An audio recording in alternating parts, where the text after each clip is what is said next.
Thank you so much, Marnie. Good day, Sangha. I hope it's a good day for you. If you're having a rough day, welcome. However you are showing up in your heart, your mind, your whole being, such a pleasure to have you here, and welcome yourself. Really welcome yourself into this time of practice together. I like to think of these classes, whether they're 90 minutes or an hour or 2 hours or 4 hours, this is a form of retreat because we are coming together for practice time, allowing ourselves to show up exactly how we are together, connected. I am joining you from a tiny little town in the US, just south of the Oregon border, about 300 miles north of San Francisco on the coast in the redwood trees. It's very cold and foggy, actually, even though it is spring. It's a little chilly, but that is where I am, and it's a pleasure for me to see everybody who put where you are geographically in the chat. And I just want to underscore the invitation from Marnie to turn your video on if that works for you. I keep my view on Zoom in gallery view because I really love seeing everybody. And I like the feel that we are all in the room together and that we can see each other.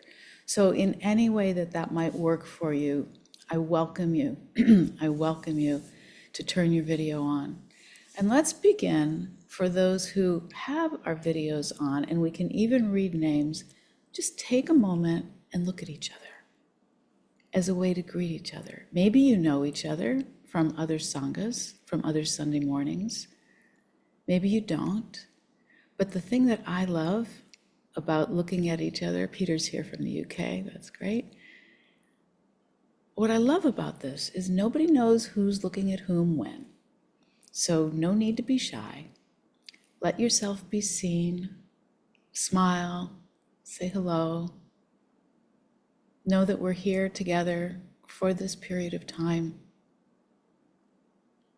Gabby's here from Napa. Good. Okay, so thank you for doing that.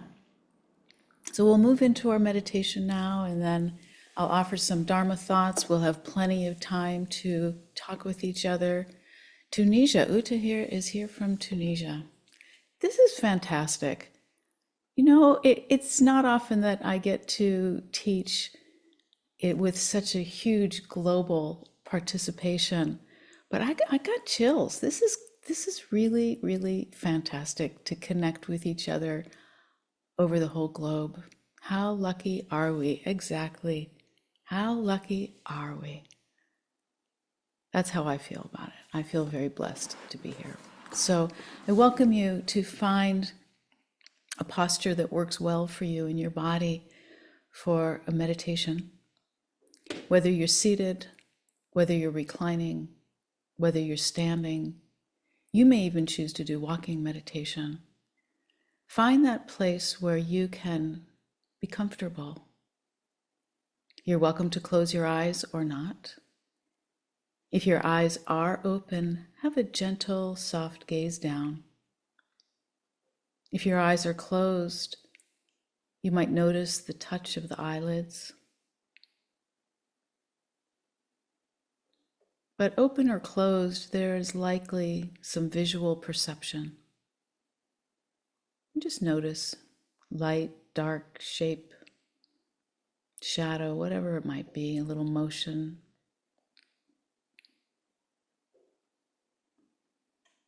Noticing sounds around you.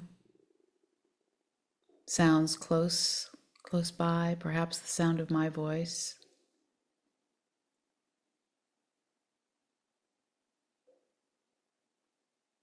Or maybe sounds further away.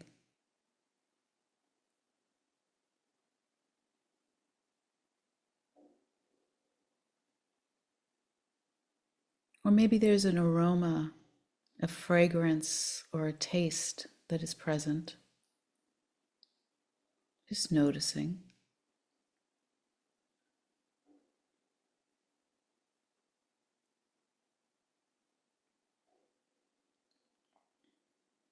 And the sense of touch, becoming aware of the places that your body is touching whatever it is connected to, furniture, the floor, the earth.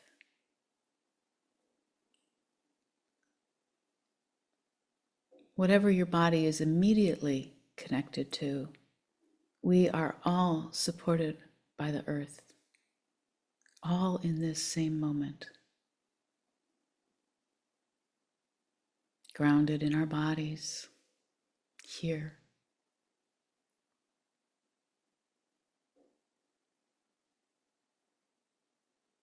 You maybe even get a sense of the ways in which the body is connected to itself internally, all of the fluids and tissues, organ systems, nerves, bones, muscles, tendons, the skin. This profound interconnection with ourselves and the earth and each other.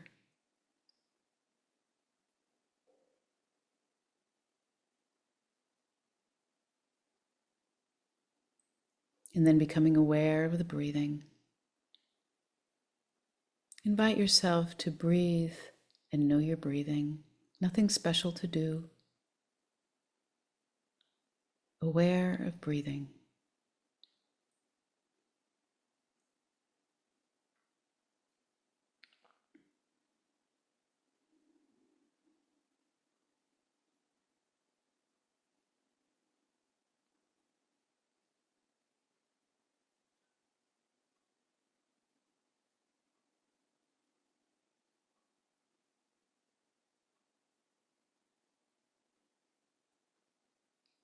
Becoming aware of the state of heart at this time, inviting the heart to be here, just as it is.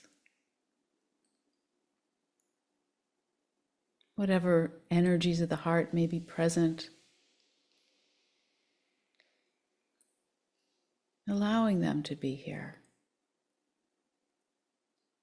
acknowledging and welcoming.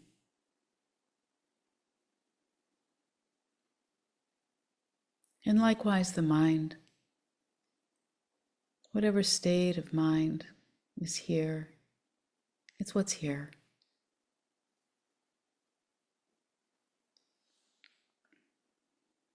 Arriving fully.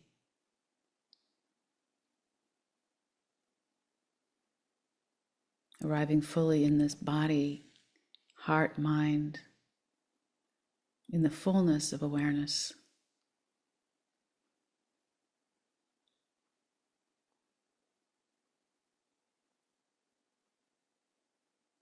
And we'll begin with this beautiful traditional invocation to practice. Oh, nobly born, that's us, that's you, that's me. Oh, nobly born, you who are the sons and daughters of the awakened ones, the Buddhas and the Bodhisattvas. Remember who you are, the luminous mind, the goodness of your heart. Trust it. Return to it. It is home. So turning your attention to somewhere in your body or in your breath that gives you a sense of home, where you can stay, where you can hang out. Just be here.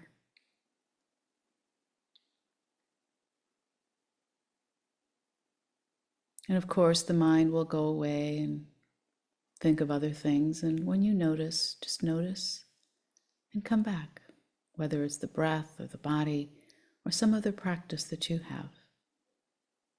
And begin again, kindly, gently, persistently. And we'll sit quietly.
If you're noticing anywhere in the body that has some tension, constriction, discomfort, send some softening, kind energy to that place in the body, not pushing it away, not forcing it to change, but caring for it. Oftentimes there is some habitual holding that isn't even noticeable until we bring the attention to it, and then it shows itself. Softening, relaxing any amount, anywhere.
noticing the quiet,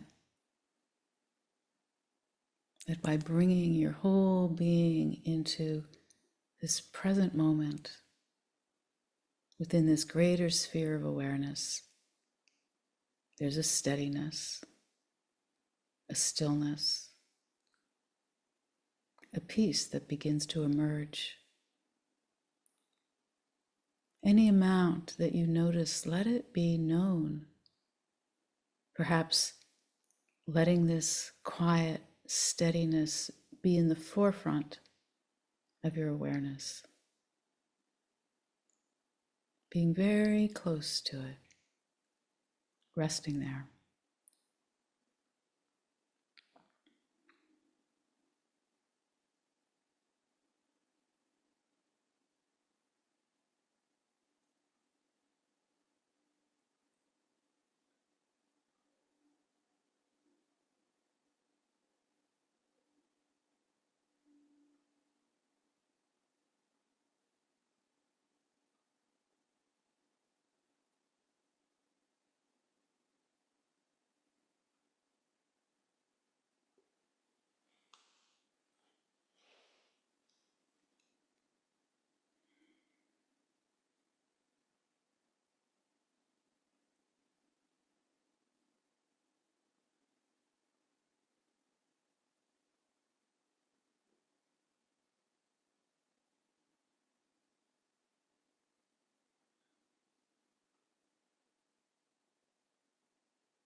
Sensing into this quiet once again. Noticing the body, how sensations have come and gone, changed one way or another. The mind is likely a little quieter, the heart likely maybe a little more present.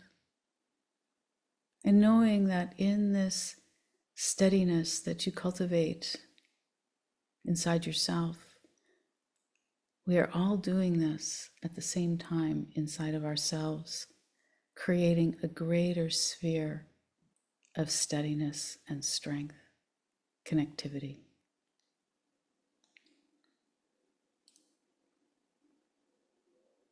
This is a poem called Safety Net from Rosemary Watola Trommer. This morning I woke thinking of all the people I love and all the people they love and how big the net of lovers.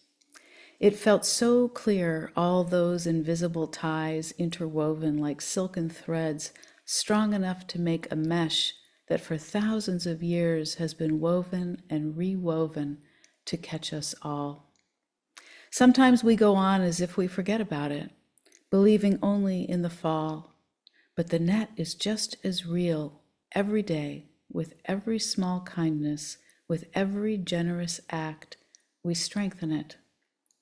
Notice, even now, how as the whole world seems to be falling, the net is there for us as we walk the day's tightrope. Notice how every tie matters.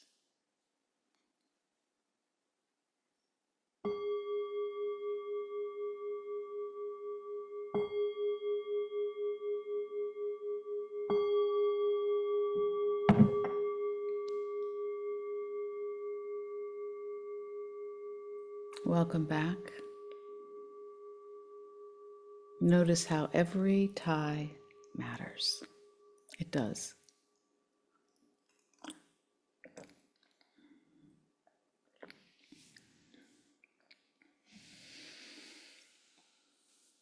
So welcome to a few more people who weren't here when we began our meditation.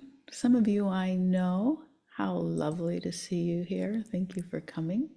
Hi, Liz. Hi, Rachel. What a pleasure. So, uncertainty, stability, and love. That's really where we live, right? So much uncertainty, finding our stability supported by love. So we begin with what we all know to be true in one way or another. This truth of anicca, of impermanence, of change, of uncertainty. We know that the Buddha taught that whatever is of the nature to arise is of the nature to cease. That there is only the arising, the hanging around, and the ceasing of whatever it might be. And we know this conceptually, for sure, right? We know this. But we don't know it until we know it, until something happens, I think that's deeply personal, that we have a much closer, intimate experience of change in all of its ways. And change in impermanence doesn't necessarily mean that it's towards heartache. It can be wonderful. But this is just what is true. And I love a meditation that includes the senses and the elements, because what I think it does for us is brings us into that very immediate experience with change, that I was warm before and now I'm cold now, or what I hear now and what I don't hear now. It's so logical. But here's a poem, another one that I love that brings us into this. This is a Japanese death poem, and if you pay attention to poetry at all, you might know that there are thousands of Japanese death poems. And this one was written in the 1300s by Kozan Ichikyo. Empty-handed I entered the world, barefoot I leave it. My coming, my going, two simple things happening that get entangled. Isn't that true? Empty-handed I entered the world, barefoot I leave it. My coming, my going, two simple happenings that get entangled. I love that because it's so to the point, and life is a tanglement. It completely is an entanglement, and even the Buddha said, let's untangle the tangles. So we bring this uncertainty and cultivate this quality of steadiness and love in order to meet that. And it can be easy to forget how impermanent everything is until we don't forget it. In the Dhammapada, the Buddha said, better than 100 years lived without seeing the arising and passing of things is one day lived seeing their arising and passing. That means it doesn't take very long to wake up to this. We can go through a long time in ignorance, in fog, in confusion, in default mode autopilot until something wakes us up.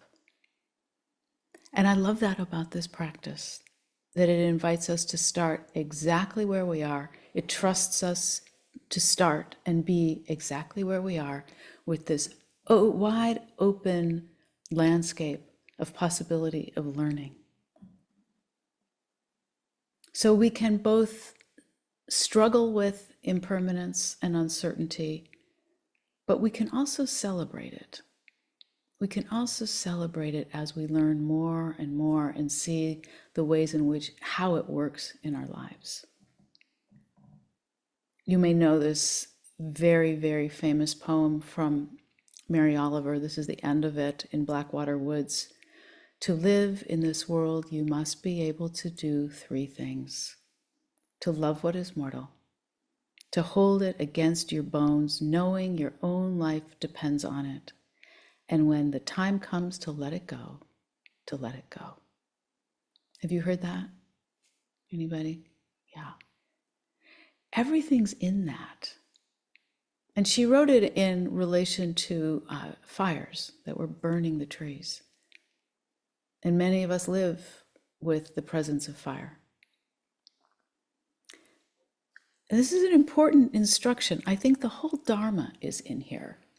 To live in this world, you must be able to do three things. To love what is mortal, even though we're going to lose it. Even though it's all going to change, we're going to love it anyway. To hold it against your bones, knowing your life depends on it. We are completely dependent upon one another. And when the time comes to let it go, to let it go. So we come into, just with these poems that I've just read, the Japanese death poem, Rosemary Watola's Traumer's poem on the safety net, how much we need each other, and the truth of our mortality. We can see right here these three characteristics that the Buddha taught of impermanence, dukkha, the truth that life is difficult for everybody, period, and our interconnection. So how do we meet that? And this is what we're doing here. I think that we come to Sangha so we can meet the reality of dukkha, the reality of how things change, because we find stability, I think, in our Sanghas. Suzuki Roshi is famous for saying, true renunciation is not giving up things of the world, but knowing they go away.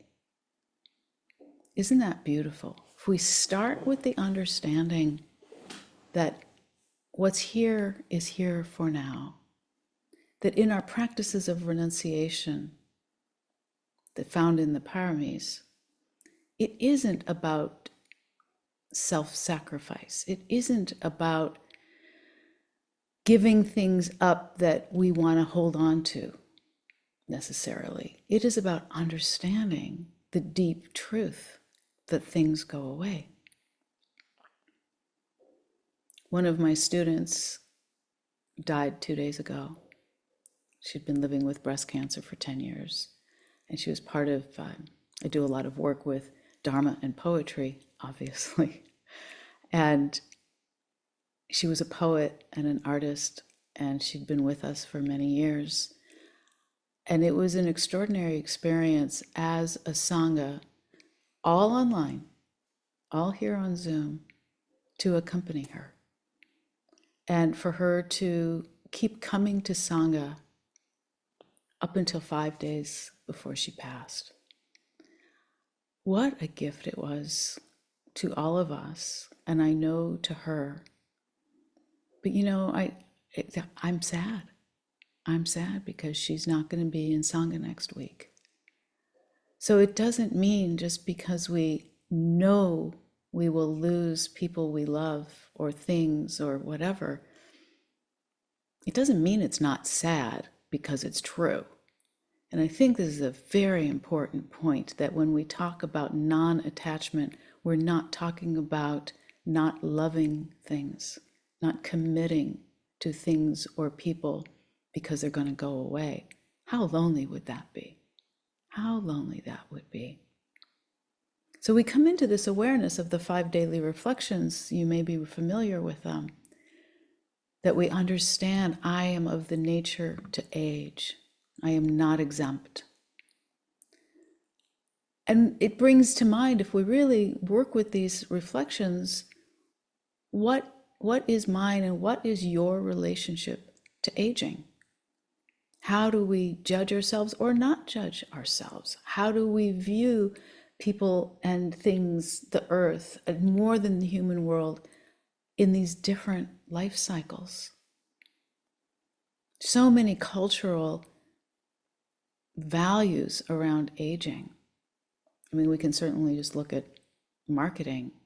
How many times I've bought too expensive eye cream that doesn't do anything except make me enjoy the little, I enjoy the little box. But I am of the nature to age. I've not gone beyond that. I am of the nature to go through cycles of illness and wellness. Yes, right? I mean, it's natural to get a cold. And what is our relationship to these cycles? This is how the Dharma helps us meet that it is natural, it is not wrong to experience illness, to have some sort of maybe a chronic illness. It's just what happens, but our relationship to it is the key. And can we make peace with this ever-changing, aging body that is going to go through dukkha? The dukkha of whatever our belief systems are around aging and illness. I am of the nature to die. I've not gone beyond that. And so, depending on the culture that one lives in, depends on the relationship with death. Are we in a death-phobic culture or not? And my friend and student who just passed 2 days ago, she gave us such an enormous gift on how to be with illness and to be with death.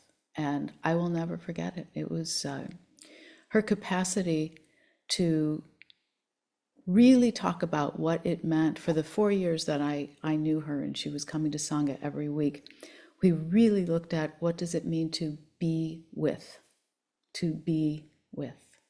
And we know that this is what the Buddha was teaching, to be present for your life. What does that actually mean? And I don't have the answer for you, but I think that this is what we're doing when we come here, is training to be with.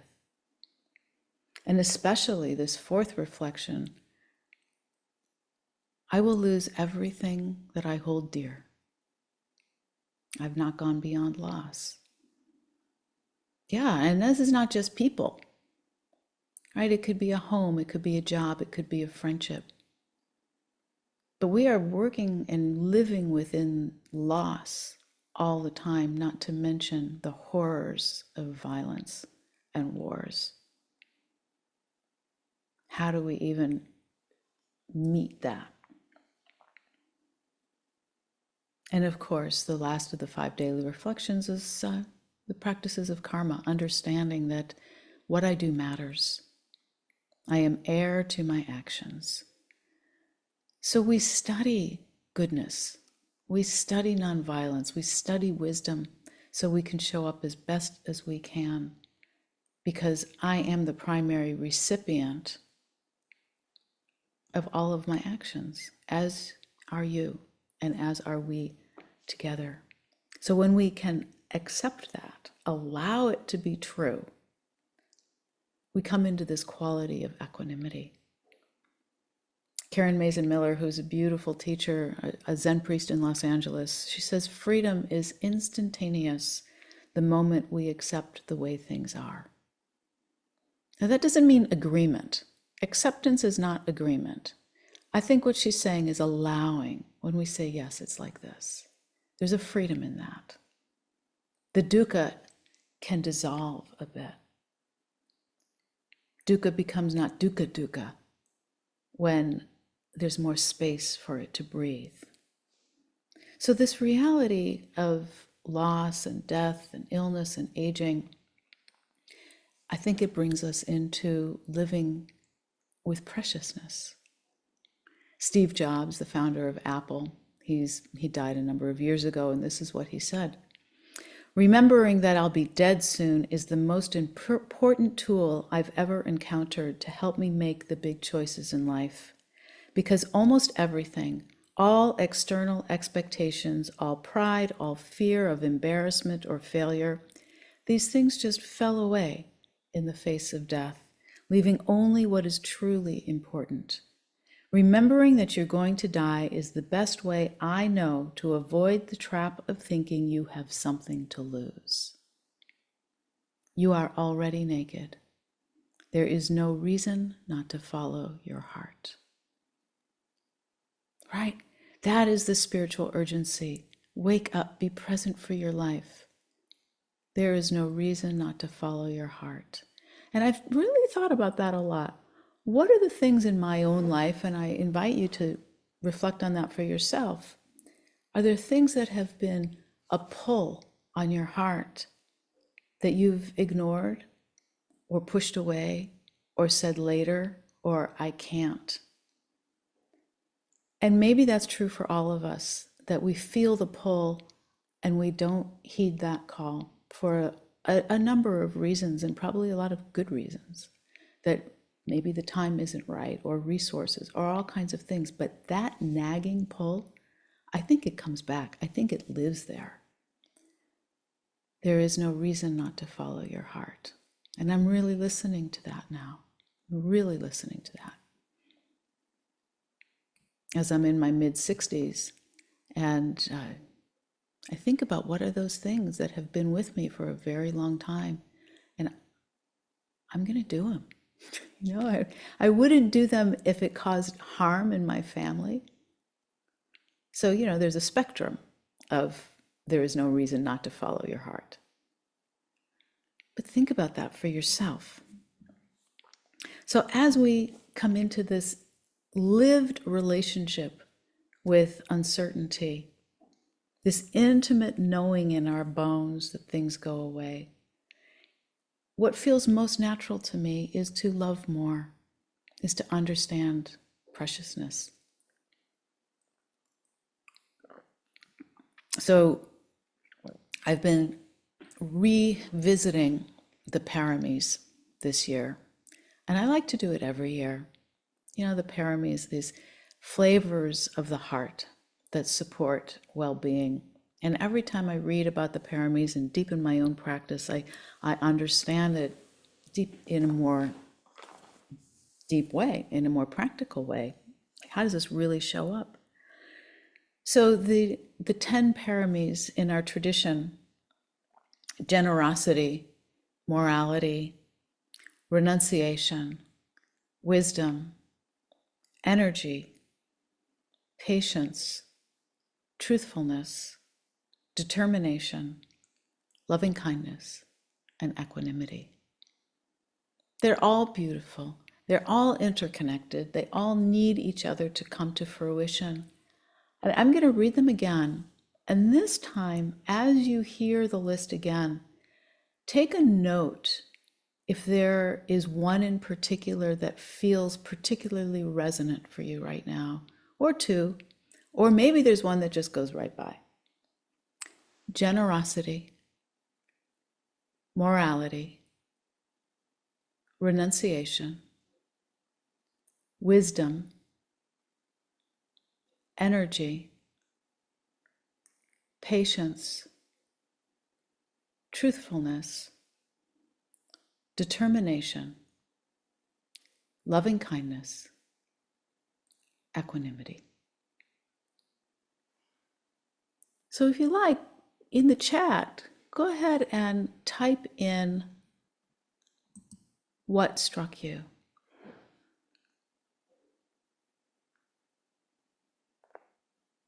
Anybody at all, if you like.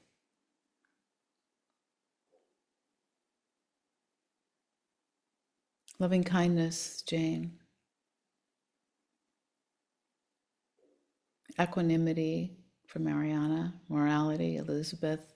Determination, morality, energy, wisdom, energy, patience, renunciation,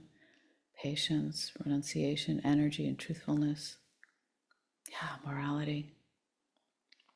Morality and wisdom, determination, energy, loving kindness. Thank you. What's so beautiful about this is that we need all of them. And what are these is asked in the question in the chat. These are what are known as the perfections of the heart, the paramis, these aspects of the heart that can be developed to cultivate a fully mature heart that can show up to meet dukkha and impermanence and help to untangle from greed and ill will and ignorance.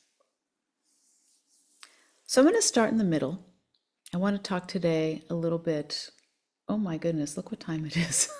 Okay. Let's talk about wisdom a little bit.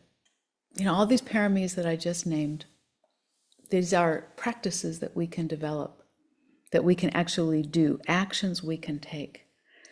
But wisdom, I think, is something that grows out of all of these practices. Wisdom isn't something that we necessarily say, I'm going to go do. Wisdom already is. And I think that that's what O Nobly Born is pointing to. You who are the sons and daughters of the awakened ones, remember who you are. And I love this. One time a teacher said to me, you know, when you don't know what to do, think about yourself as your 90-year-old self, because your 90-year-old self might know what to do. You're probably in the fullness of your wisdom when you're 90. So imagine you're 90 and you can figure out what to do. What would your 90-year-old self say? And I love that. I feel like I can access that. That is that nobility, that inner nobility. So wisdom as the felt knowing of yes, of no, of not sure. And there's a central question, I think, in all of the Dharma that I use often, which is, how do I understand this teaching? How do I experience of it? How do I experience it? And how does it show up in my life? Why does it matter? So the practices of patience, generosity, morality, conceptually, I get it. I know what they are. But I want to know how it shows up. So you see the difference? This is a really important point, because we can study teachings and memorize all kinds of things, but until we know why they matter, it's just an academic exercise. So I think this is very important. So here's some questions. Here's some compass questions or reflection questions that I like to use when I think of the paramis or I think of my life in general. One, what makes a meaningful life? To ask yourself, maybe what is the most meaningful part of the day and why? I do groups for elderly people, and one day I asked this group, I asked the question in the group, What is the most meaningful part of your day? And this one man leaned back in his chair and he said, I'll tell you, the most meaningful part of the day is when I wake up, but before I open my eyes.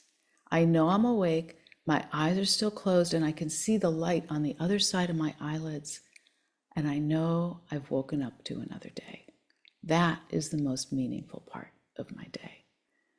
I've never forgotten that. I love that. Another question, what do you know to be true? Not the truth, but what do you know from your own experience to be true? It's a worthwhile reflection. What is the most important thing?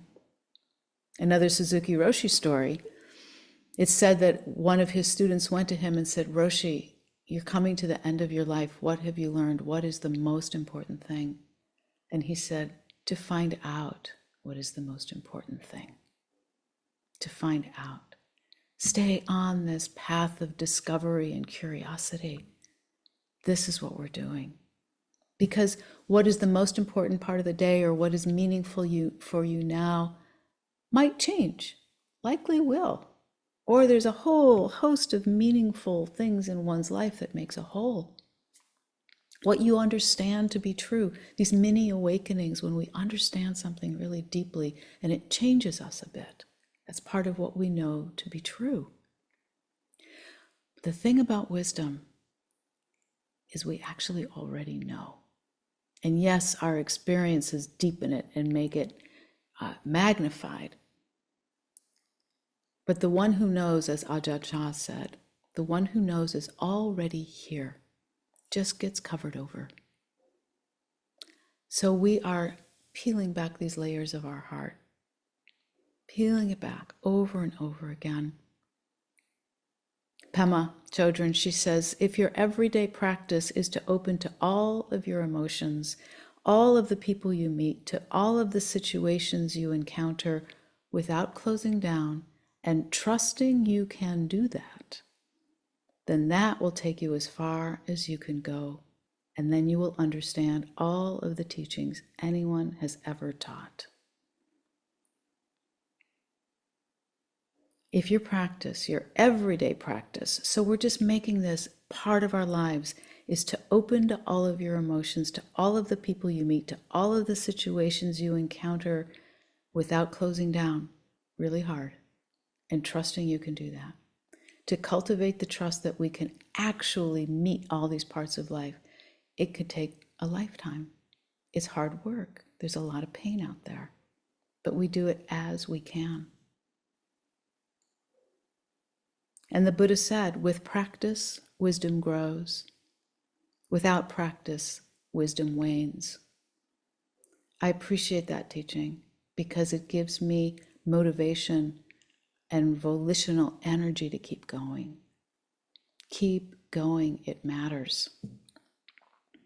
So then we come in to what is often thought of the Dharma as two wings of a bird.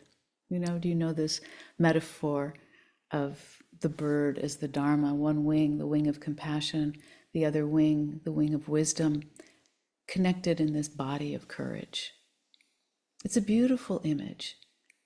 And we need both, right? We can't be single-winged. We can't fly like that. Nisargadatta says, wisdom tells me I am nothing, and compassion tells me I am everything. In between the two, my life flows. That's the bird. So we understand wisdom, this deep inner knowing of the truth of greed and ill will and delusion, and the importance of cultivating non-greed, non-ill will, clear seeing, the truth of impermanence and dukkha and our interconnection. That's the wisdom that grows and grows and grows, supported by love, supported by love. In between the two, my life flows. The flow is critical. That's where we are, right? We're in a constant state of navigating. How do we live in the flow of dukkha and impermanence, the Four Noble Truths, right? Difficulty happens. We tend to make it worse, and we don't have to. And we have all these practices that help us. Louise Erdrich, a beautiful novelist, she says, you have to love. You have to feel. It's the reason you are here on earth. You are here to risk your heart. You are here to be swallowed up. And when it happens that you are broken or betrayed or left or hurt or death brushes near, let yourself sit by an apple tree and listen to the apples falling all around you in heaps, wasting their sweetness. Tell yourself you tasted as many as you could. Isn't that beautiful? I don't actually think that the apples waste their sweetness when they fall on the ground. They nurture the earth. All of it goes back. But she says, let yourself sit by the apple tree and listen to the apples falling around you in heaps. Tell yourself you tasted as many as you could. This is what we're doing. So when we start to really get that about how wisdom, what we learn, how wisdom supports us, and how we need to keep cultivating love, cultivating compassion for self and other, I think what happens is we are strengthening our equanimity, our ability to be here. There's a great Pali word, tatra majatata. Tatra majatata. It means here in the middleness. And where else are we but like here in the middleness of all of this? This quality of equanimity is what we are developing all the time. Here's a funny one. If you can sit quietly after difficult news, if in financial downturns you remain perfectly calm, if you can see your neighbors travel to fantastic places without a twinge of jealousy, if you could happily eat whatever is put on your plate, if you can fall asleep after a day of running around without a drink or a pill, if you can always find contentment just where you are probably a dog. Right? I mean, we're not looking for pie in the sky that we're going to be so perfect. Nyanaponika said that equanimity is the perfect, unshakable balance of mind rooted in wisdom. I don't think I'm ever going to have a perfect, unshakable balance of mind. I just don't even think that's going to happen for me. But I think more and more I have more steadiness. I know how to meet myself when I'm not steady. That I'm learning from practice. So cultivating over and over again the ability to say, all right, this is what's happening. Let's see what happens next. I don't want to make a difficult thing more difficult. This is the truth of how things are right now. And Norman Fisher says, strengthen your ability to face with love whatever happens next. Now that is wisdom and compassion together, met with this equanimity, to strengthen your ability to meet with love whatever happens next. I don't always do it, do you? We get frightened, we get angry, we get frustrated, we get snarky, grumpy, startled, terrified. The world is a terrifying place, and it's also a beautiful place. But I do think this is the instruction that the Bodhisattva needs, that the Bodhisattva embodies. The world is suffering. It's my job to meet it by strengthening my ability to face and meet with love whatever happens next. That is what we are doing here. And so then we recognize the ways that we are learning, what we are letting go of, what serves us, what doesn't serve us.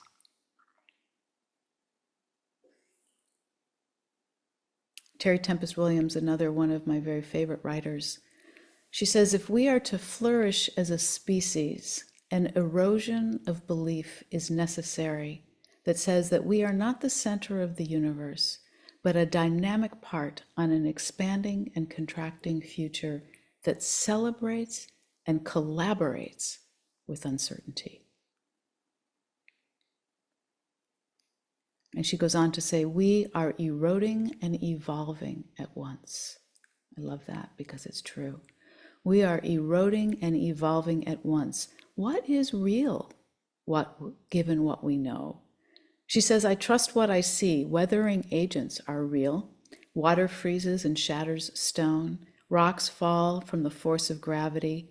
New rapids appear in rivers.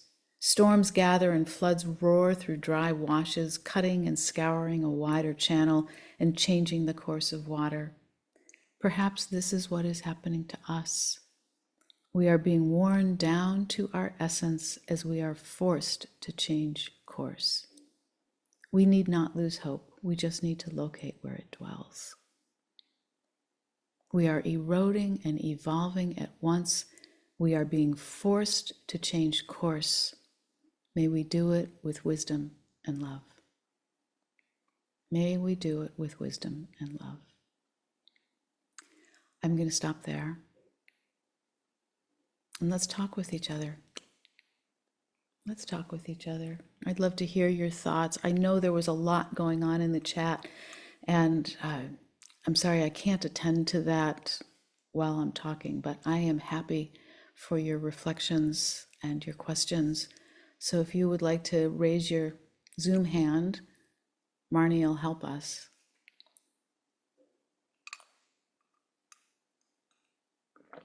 Anybody at all.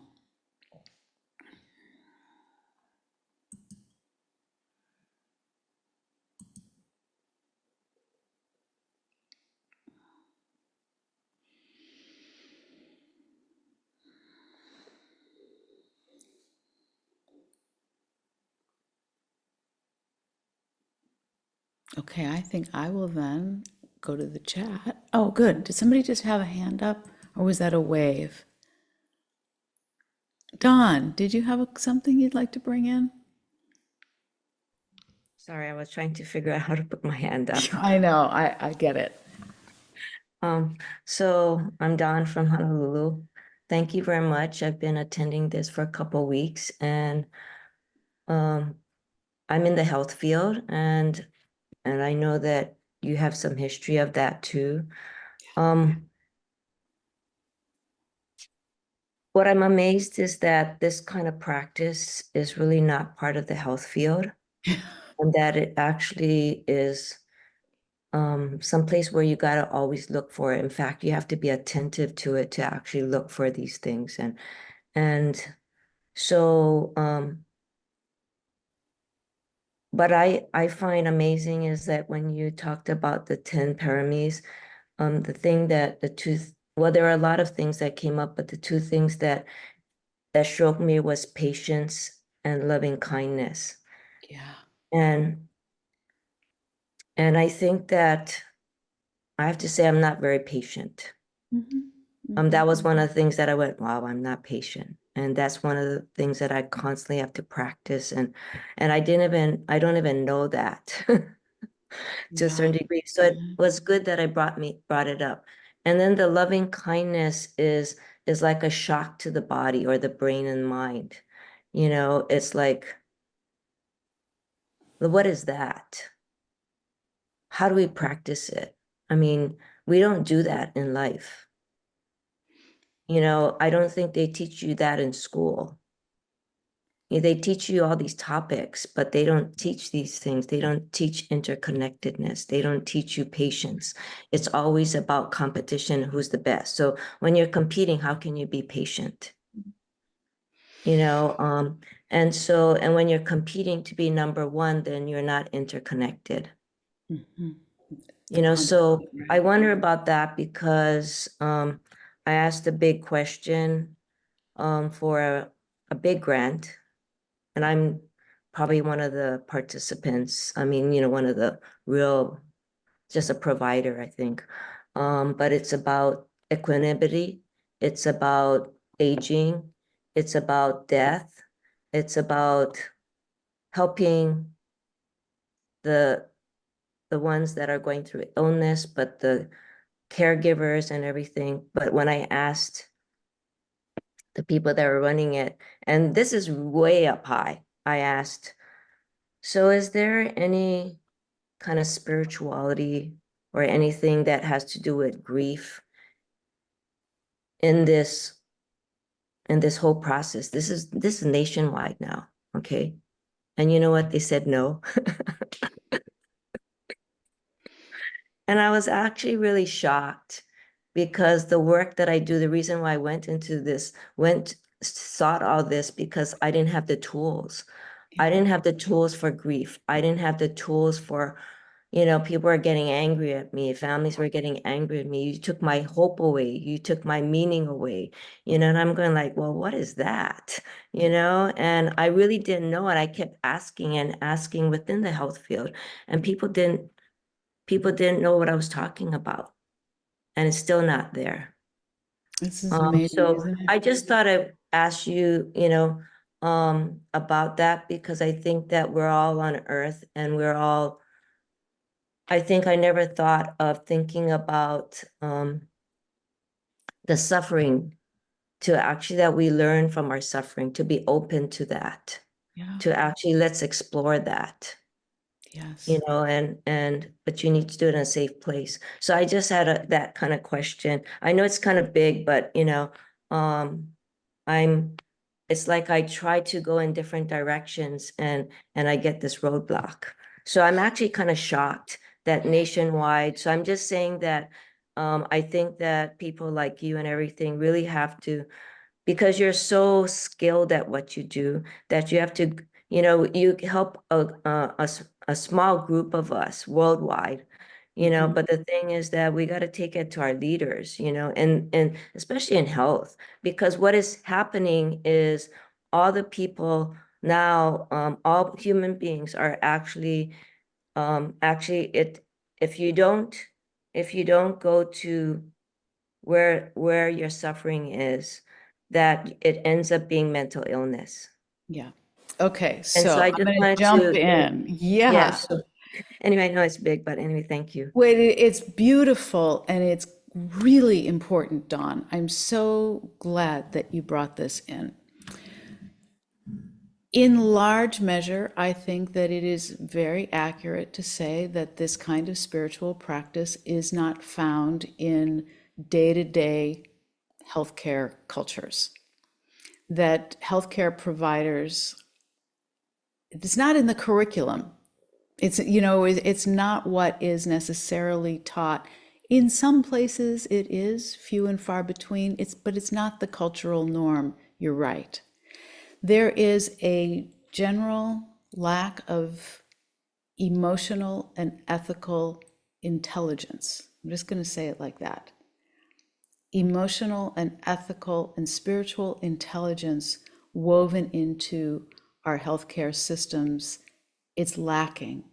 Because if we go all the way back to what are our education systems, to what you said, it's all about competition, that our value is based on how much we produce, who is the best. And if somebody is the best, somebody isn't.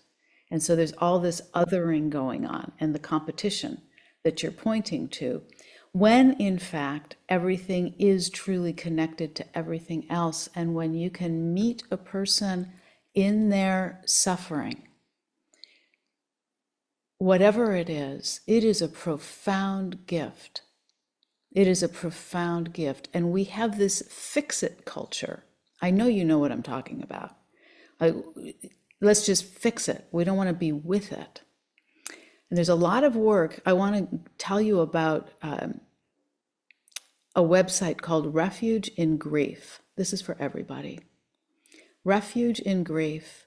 And it's written by Megan Devine, who is a grief therapist, who is really trying very hard to bring the language and the practice of grief into everyday everything. And there are a lot of avenues for grief work. But what she says that has been very important is it's a radical thing to let things hurt. It is a radical thing to let things hurt. So if you have a patient, a client who says, you just took my meaning away. No, what you're doing is meeting the truth. This is what is here. This is what is happening.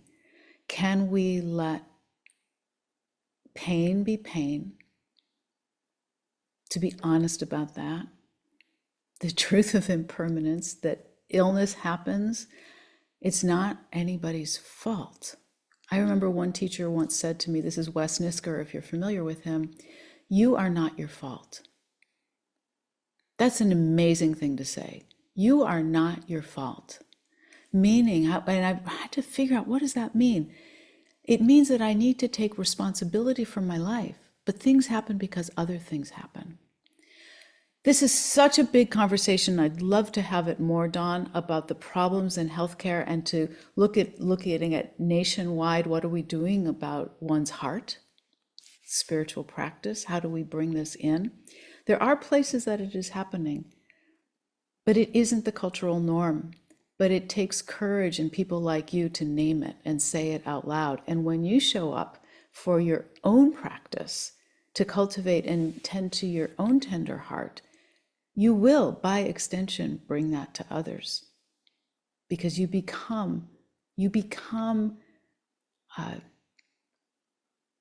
lead by example. That's what I want to say. So don't doubt the value of what you're doing. Keep doing it. Keep doing it. I hope that's helpful. It's such a big topic. I have so much to say about it, but I want to get to a couple other questions. Is that okay? The thing is that I think that what I think is that we have to start with the children and in education in school, because I think We do, but we have to start with Yeah. ourselves. right. And So, then, and that's right. And then all the way to the tiniest ones. because all of that has disappeared, Yeah. the education system and so forth. So thank you. Thank you. Marita.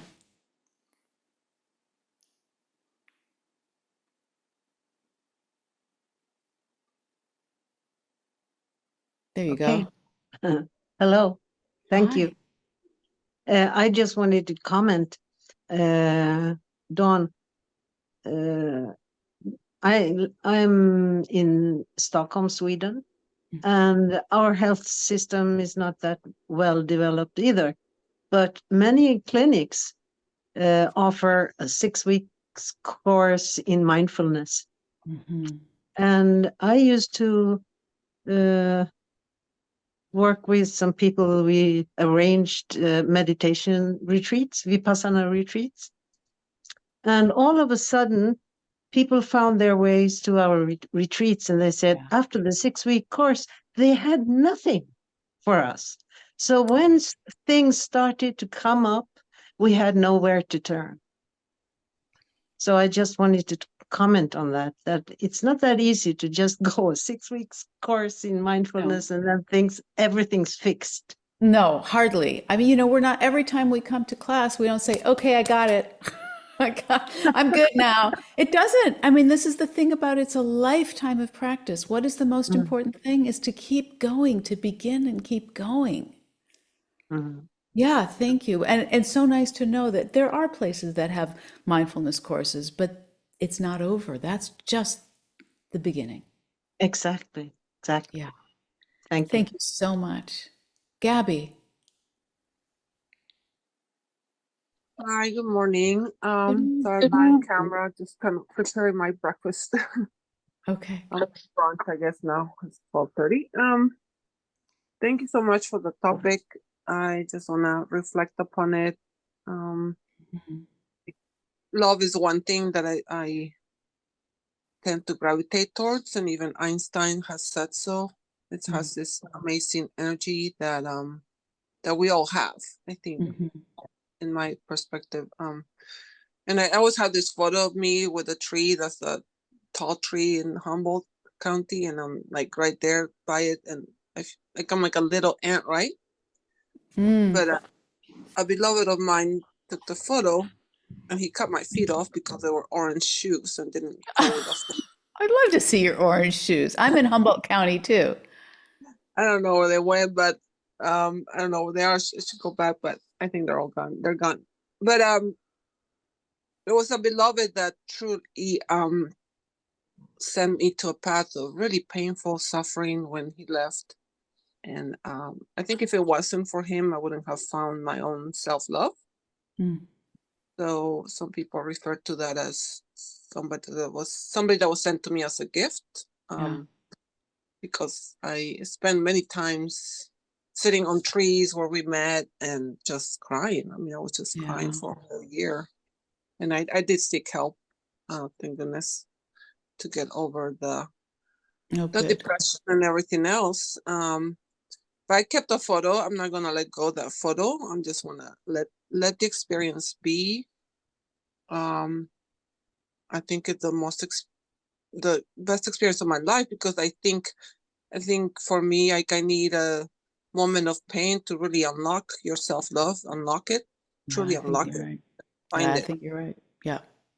because it's there. Even I like the practice of mindfulness and everything, because Mhm.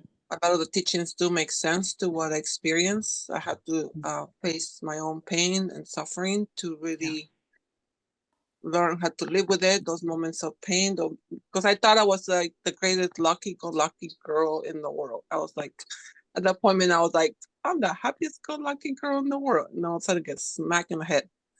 Yeah. Bam! I was like, wham! I was like, okay, Mm. that Mm. was a hard hit. Mm-hmm. It took me a while to get back on my feet and Mm. everything. I actually should write a story about it. um, which led me into other things in life and has led me to here. But that happened probably this for maybe 6 years old, perhaps 2018, 6 years, yeah. But here I am today and continue on the path. And definitely there's moments where I feel like I detour, so I gotta go back. I continue to be in the practice every week. I'm here. Good for you. Good for you. You know, I love that what you said is I have to really meet my own suffering in order to grow. And it's true. We do. And it can be very difficult, can be very scary. And it's hard to get hit over the head in a shocking way when loss comes in that way. That is very painful. I'm glad, I'm not glad for you that it happened, but I honor the way that you are talking about having met the experience and what it has led to. Mm-hmm. And then you keep coming back and you just keep coming back. I'm glad you kept the picture because that's Yeah. it's a piece of good from that time. Mm-hmm. I Very still love nice. trees. I'm a tree hugger and Yeah. everything. Good. That's right. That's right. You know what? A very difficult experience doesn't have to sour everything. It really doesn't have to sour everything. Thank Harry, you. please. Thank you. Hi, Harry. Hi. I just had some thoughts on something that you've been saying when you asked about which paramis stick out to us. And for me, it was energy and truthfulness. And something that I found recently, I'm really trying to listen to myself, trying to listen to that sort of inner energy is something that's really important to me. And it's sort of, yeah, I'm working on it, but I'm realizing the two-sidedness or the multifacetedness of things, because when I'm listening to that and I'm maybe honing that skill and becoming more in tune with that energy, I'm then finding the problems that it can also raise. So I become maybe something like loving kindness starts to fall down a bit because I'm not so aware of other people, because I start to go into this like hyper self-focused mentality of like I'm listening to that energy, I'm finding my guidance. So I don't know if I have a question, but more an observation and something that I imagine you probably have a lot of wisdom and reflection on. So I just thought I'd share that.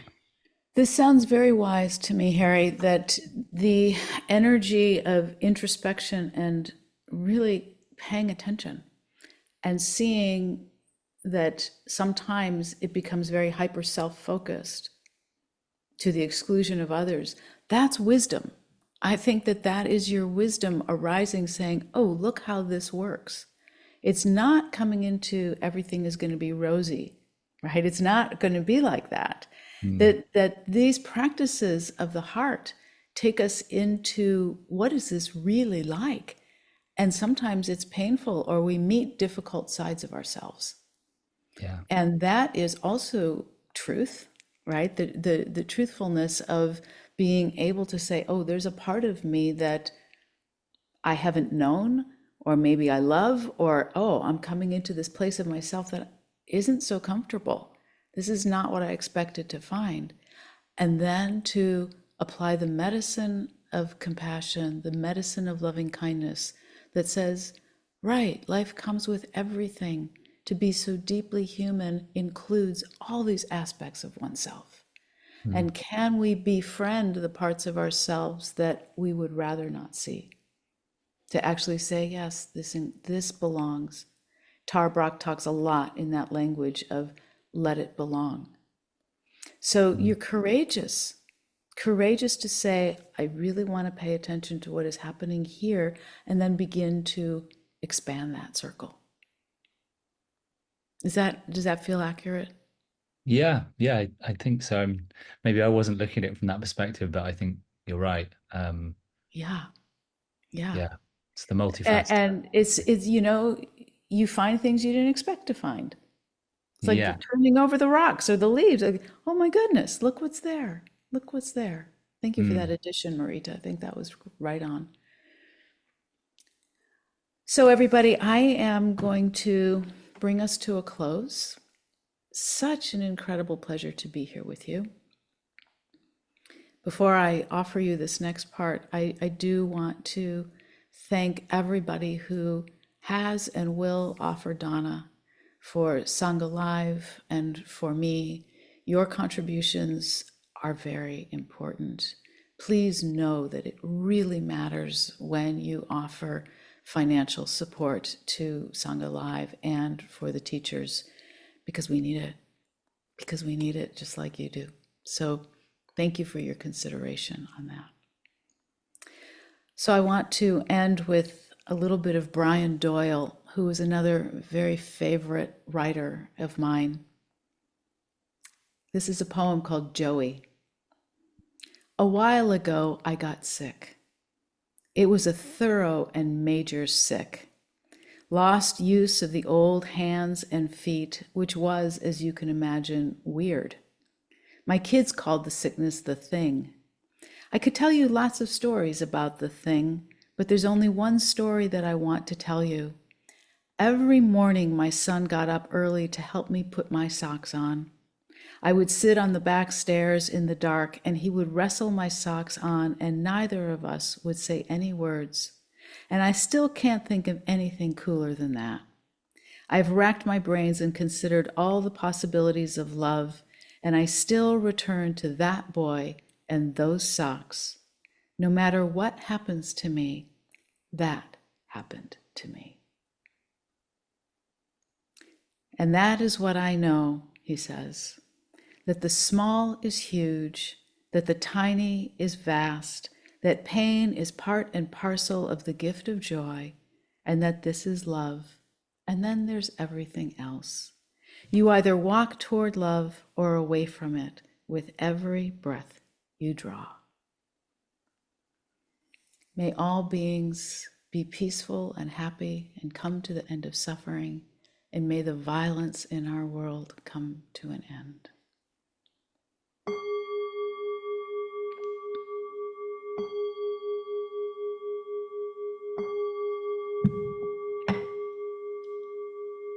And everybody is welcome to unmute, say hi, say bye, whatever you like. Mhm.